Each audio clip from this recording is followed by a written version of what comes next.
is Philippine Coast Guard. Live mula sa GMA Network Center, ito ang 24 Oras. Magandang gabi po, Luzon, Visayas at Mindanao.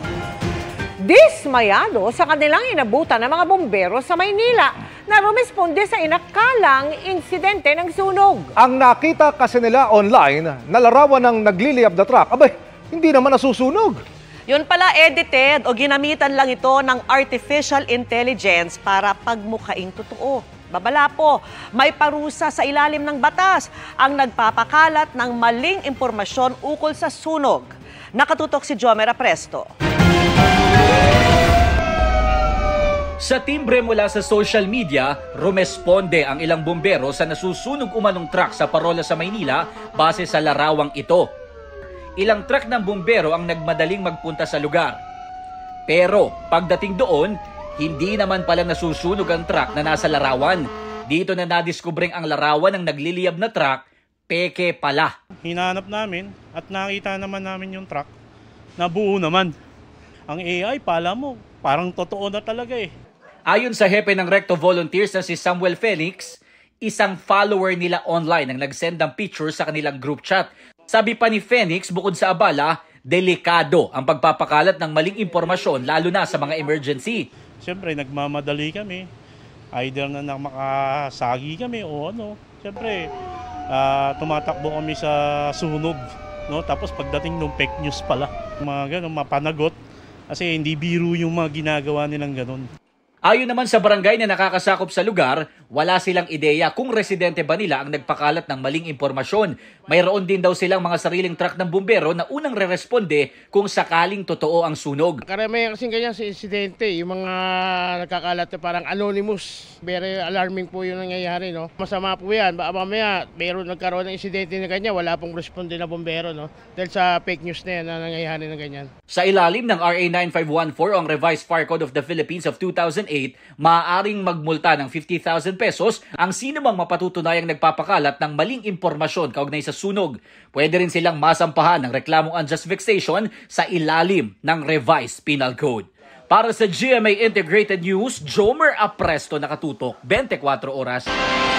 Dalawa ang sugatan sa salpukan ng dalawang truck sa San Mateo, Rizal. Bago nito, sumama umano ang pakiramdam ng isa sa mga driver at sumubsob sa manibela. Nakatutok si James Agustin. Nakaipit pa ang paan ng pahinante ng garbage truck nang inabutan ng mga rescuers sa bahaging ito ng C6 Bypass Road sa San Mateo, Rizal, bandang alas 11:20 kagabi. Pahirapan ang pagliligtas sa kanya. Kinilangan pang tanggalin ang pinto ng truck. Agad na isinakay ang biktima sa ambulansya para mabigyan ng paunang lunas. Nagtamo rin siya ng mga sugat sa tuhod. Pagdating namin, dumating ang mga madramo, ang rescue ng San Mateo at ginamitan ng hydraulic para mabuka yung pinagkakaipitan ng paa. Then, nung matanggal yun, tinanggal yung pinto, then nailabas na. Nayupi ang harapang bahagi at nabasag ang windshield ng garbage truck matapos sumalpok sa dump truck. Nagtapon ng basura sa landfill ng garbage truck at pabalik na sa Taytay, Rizal na mangyari ang aksidente. Ayon sa driver nito, nasa landfill pa lang sila ay sumama na raw ang kanyang pakiramdam. Pagdating namin dito, hindi ko na namalayan, bigla ko na natumba sa manubila eh. Yun lang. Bangga, inaabot ko yung yung paa ko malan. Naprinuhan ko pero konti lang. Wala na, nandyan na eh. Hindi naman hugay, nakatulog tayo. Hindi. Gising ako. Ang dump truck naman magde-deliver ng graba sa Antipolo. Iniinda ng driver ang kanyang kaliwang paa. Sabi ng driver, gumilid lang sila saglit ng kanyang pahinante para kumain. Natalo ako sa salamin, baba ako. At tuloy naman ito, saka ako pupunta to. Abay, dire-diretso pa rin o. Nagulat na lang po, biglang pasok ko sa likuran ko. Ayun, sa sobrang tuloy po, itinulak pa nga po ako. Dinala sa ospital ang dalawang nasaktan. Patuloy ang investigasyon ng mga otoridad sa nangyaring aksidente. Para sa GMA Integrated News, James Agustin, nakatutok 24 oras.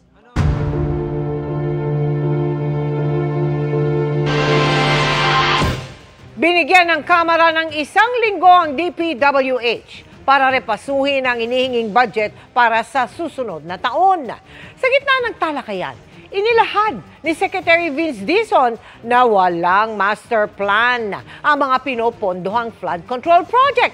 Kaya ang mga isasama sa nire-revisang budget ay dapat nakabase sa scientificong pag-aaral. Nakatutok si Joseph Morong.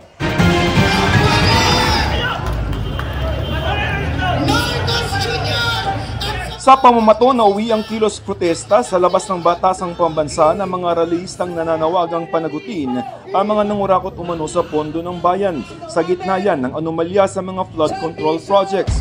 Mainit ngang usapin ngayon kung nagagamit ba ng tama ang budget ng DPWH lalo pat lumulutang ang iba't ibang mga ghost projects. 881.3 billion pesos ang budget na hinihingi sa Kongreso ng Department of Public Works and Highways o DPWH. At ang nakalaan sa flood control projects ay 268.3 billion pesos o lampas 30%. Pinare-review na ito ng Pangulo sa DPWH dahil sa mga kaduda-dudang items. Sa pagharap ni DPWH Secretary Vince Dizon sa House Committee on Appropriations, gusto sana ni Dizon na bigyan muna siya ng Kongreso ng 1 linggo para reviewin ang budget. Buburay natin. Walang doble. Walang completed na mayroon pa rin budget. Yun, unacceptable yun.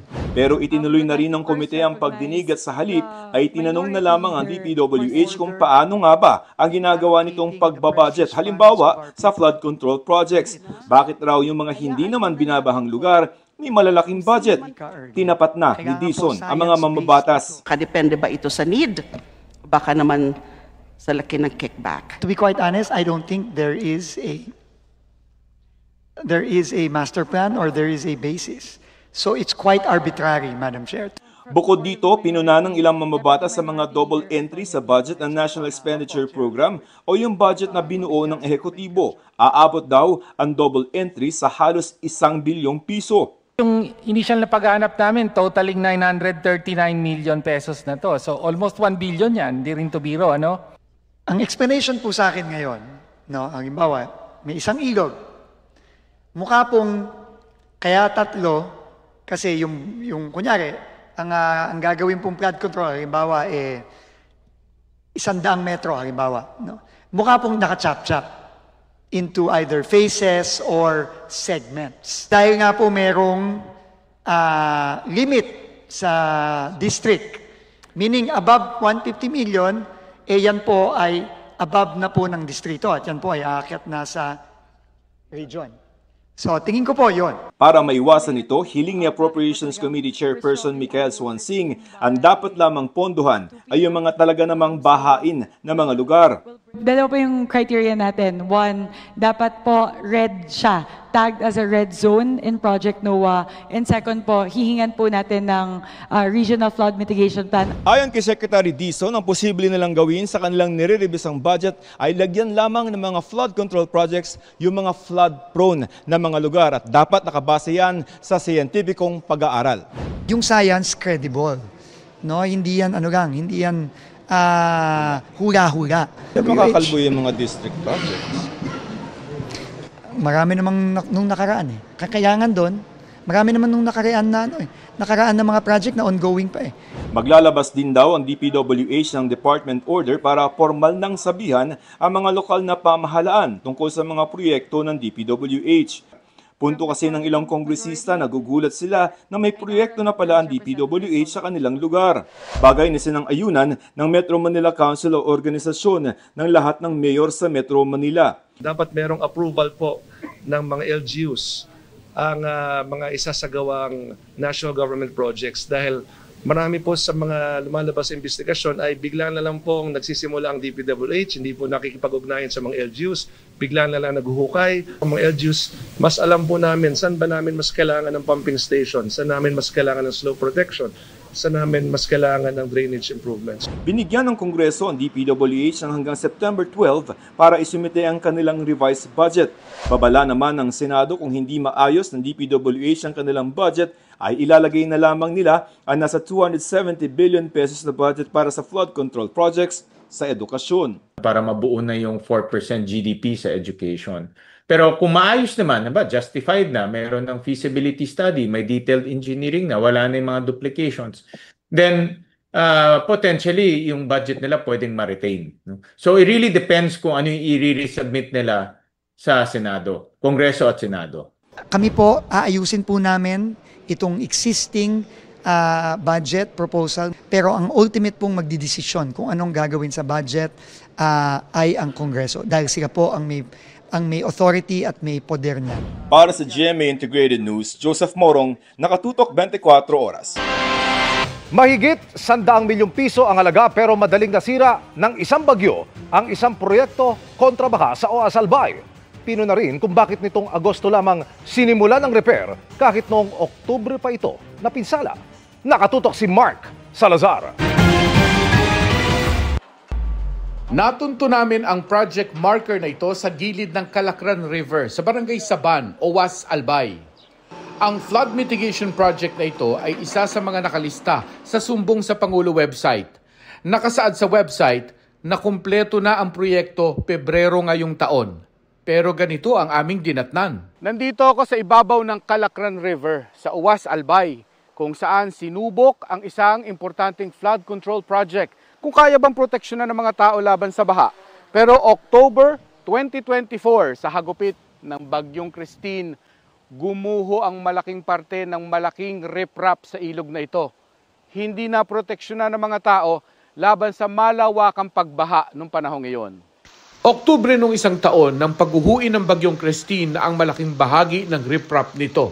Bigo tuloy maprotektahan mula sa pag-apaw ng Calacran River ang maraming lugar sa UAS, kabilang ang Barangay Saban. Yung tubig dito may mataas. Inabot nga dyan sa, lahat ng tubali, inabot ng tubig eh. Sa katawan nyo, mga hanggang dito. Maraming nasira bahay, ganyan. Marami.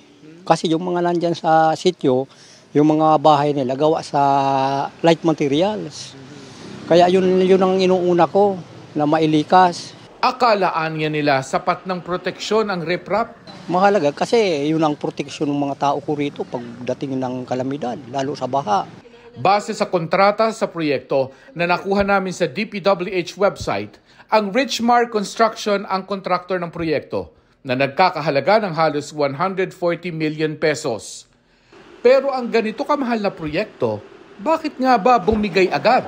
Sa lakas ng tubig noon, yung current ng tubig ng Typhoon Christine, so unti-unti na damage. Pag nasa side, wala namang mga steel bars yun, parang riprap lang yun sa yung design namin. Sa ibabaw, sa side, sa likuran ng structure. Kaya yun ang parang bumigay. Sa tabi ng project marker, makikita dahil hinighlight naman ng pulang pintura yung dami at limit ng bakal na ginamit na palaman sa riprap na ito. Pero yung parting gumuho dahil sa Bagyong Christine noong isang taon, makikita na ang umusling palamang bakal ay dadalawa lang naman peraso. Nakita nyo ba? Yung iba nakita ko, meron din kaliitan. Bakit nga maliit? Yun ang hindi ko na alam kung bakit maliit. Hindi kayo nagtanong? Uy, bakit hindi naman. Kasi yung taga-DPWS naman, parati naman bumibisita dyan eh. Kaya nga naman hindi nila yun makita. Ayon sa pagsusuri ng DPWH Albay 3rd District Engineering Office, compliant naman sa disenyo ang proyekto, kaya markadong completed ang proyekto. Wala namang deficient sa design. Okay naman, depende sa namin, sa project engineer namin, kasi pina-inspection ko naman yun eh. October 2024 pa ito napinsala, pero ang pagkukumpuni nito, nagsimula 2 linggo lang ang nakararaan. Sabi ko, as soon as possible i-repair nyo yan. So, sabi ng amendable naman yung kontraktor na i-repair nila. Kaya lang bigyan nyo muna kaming panahon kasi yung mga ibang equipment namin nasa ibang lugar kasi may mga ongoing projects din kami. So, ngayon na i-ano nyo na. So, ongoing na yung repair nila ngayon. Hindi pa tiyak kung kailan matatapos ang repair pero pinaparush na daw. Mag-repair din sila through their own expense. Kasi nasa warranty period pa naman to. Sinisika pa naming makuha ang panig ng Richmar Construction, isa sa top contractor sa Bicol Region na may 15 flood control projects na nagkakahalaga ng mahigit 1 bilyong piso. Sinisilip na ng District Engineering Office ang iba pang flood control projects na maaaring na-damage ng Bagyong Christine at nangangailangan ng retrofitting para tumibay. Para sa GMA Integrated News, Mark Salazar, nakatutok 24 oras. Hindi na pwedeng galawin, buksan at gamitin ang 28 luxury vehicles ng mga Diskaya na hawak na lahat ng Bureau of Customs. Sa gitna niyan, muling nangalampag sa compound ng pamilya ang ilang rallyista para manawagan ng pananagutan sa maanumalyang mga proyekto kontra baha. Nakatutok si Chino Gaston. Ikalawang araw ng tila minumulto ang compound ng mga Diskaya ng issue ng umano'y pagkakasangkot nila sa mga kinikwestyong flood control project. 3 rallyistang bihis multo pero may mukha ng mga kontraktor ang kabilang sa sumugod kanina sa gusali ng St. Gerard Construction, simbolo sa pagiging ghost project umano ng ilang proyekto ng DPWH. Hindi lang kaban ng bayan yung ninanakaw nila, buhay, pangarap at kinabukasan po naming mga kabataan. Kami po ay sumisigaw, nagmamakaawa ng pananagutan. Hindi na pwedeng muro investigations. Payapang natapos ang protesta ngayong araw ng akbayan na binantayan ng Pasig Police. Dadagdagan sila ng mga tauhan ng NCR Police Office. Tukoy na ng huli ang pagkakakilanlan ng mga nagpintura sa gate at bakod sa gusali kahapon na mula sa ibang grupo. Desidido pa rin silang kasuhan ng mga Diskaya. Magpapile po tayo ng malicious mischief, vandalism, unjust vexation, and also alarms sa scandal. Malaya po silang makapagpahayag ng kanilang saloobin. Huwag tayong gagamit ng dahas, pananakot at kung anumang paninira ng propiedad kagaya po nung nakaraang rally. Voluntaryo na ring isinuko ng mga Diskaya ang 16 pa nilang luxury vehicles na bukod pa sa 12 sinelyuhan at kinordon kahapon ng Bureau of Customs. Sa ngayon, kompleto at natipon na sa loob ng St. Gerard Building ang 28 luxury vehicles tugma sa bilang na inamin ni Sara Diskaya sa Senado. Hindi na sila pwedeng galawin, buksan o gamitin at babantayan ng mga customs officer dahil nasa custody na ito ng ahensya. Iniharang din sa mga luxury vehicles ang 2 minibus bilang proteksyon sakaling batuhin ng mga rallyista. Muling giit ng abogado ng mga Diskaya, kompleto sa LTO documents ang mga sasakyan at kung merong mang pagkukulang sa mga importation at buwis ng mga sasakyan, handa naman aniya mga Diskaya na bayaran ang mga ito. Lahat po ng 28 cars, ito po ay locally purchased. When I say locally purchased, binili po nila sa mga lokal na rehistradong car dealer. Lahat tayo buyers in good faith. Ito po'y lahat ay dokumentado po. Dadalo rin aniya ang mag-asawang Curly at Sara Diskaya sa Senate hearing sa Lunes bilang pagsunod sa sabpina sa kanila. Para sa GMA Integrated News, Chino Gaston, nakatutok, 24 oras. Arestado sa Maynila ang isang Vietnamese na iligal umanong nagsasagawa ng cosmetic surgeries.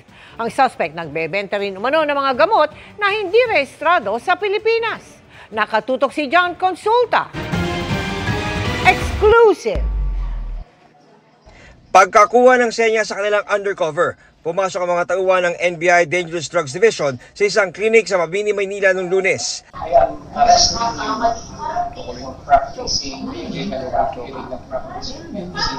Inabutan ang 42 anyos na Vietnamese national sa klinik. Bumungad ang mga high-end na equipment na ginagamit sa iba't ibang cosmetic procedures.